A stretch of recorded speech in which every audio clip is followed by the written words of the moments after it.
সাম্প্রতিক সময়ে সাংবাদিক আনিস আলমগীরের গ্রেপ্তারকে ঘিরে রাজনৈতিক এবং সামাজিক অঙ্গনে ব্যাপক আলোচনা তৈরি হয়েছে। উত্তরা পশ্চিম থানায় দায়ের করা একটি অভিযোগ মামলায় রূপ নেওয়ার পর তাকে এই মামলায় গ্রেপ্তার দেখানো হয়।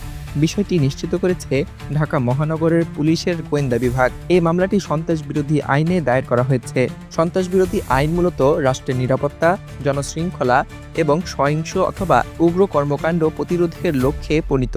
এই আইনের অধীনে কোনো ব্যক্তির বিরুদ্ধে অভিযোগ প্রমাণিত হলে কঠোর শাস্তির বিধান রয়েছে, যা মামলাটিকে বিশেষ গুরুত্বের মধ্যে নিয়ে আসে। রোববার দিবাগত রাত 2:30টার দিকে জুলাই রেভলিউশনারি অ্যালায়েন্সের কেন্দ্রীয় সংগঠক আরিয়ান আহমেদ উত্তরা পশ্চিম থানায় একটি অভিযোগ দায়ের করেন। এই অভিযোগে সাংবাদিক আনিস আলমগীর, অভিনেত্রী মেহের আফরোজ শাওন, ইমতি রাতিশ ইমতিয়াজ এর নাম উল্লেখ করা হয়। পরবর্তীতে এই অভিযোগটি যাচাই বাছাই শেষে আনুষ্ঠানিকভাবে মামলায় রূপান্তর করা হয়। ঢাকা মহানগরের পুলিশের অতিরিক্ত কমিশনার ডিবি শফিকুল ইসলাম জানান, মামলায় ডিবি হেফাজতে থাকা সাংবাদিক আনিস আলমগীরকে গ্রেপ্তার দেখানো হয়েছে। তিনি আরও বলেন, সংশ্লিষ্ট থানার তদন্তকারী কর্মকর্তা মামলার দায়িত্ব গ্রহণ করবেন এবং থানা পুলিশের মাধ্যমে গ্রেপ্তারকৃত সাংবাদিককে আদালতে সোপর্দ করা হবে। এটি ফৌজদারি আইনের নিয়মতান্ত্রিক প্রক্রিয়ার অংশ।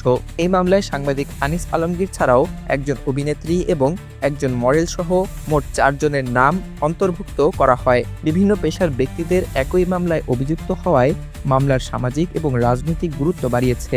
এই গ্রেপ্তারের পেছনে মূল কারণ হিসেবে অভিযোগে উল্লেখিত কর্মকাণ্ডকে রাষ্ট্র এবং জননিরাপত্তার জন্য হুমকি হিসেবে বিবেচনা করা হয়েছে।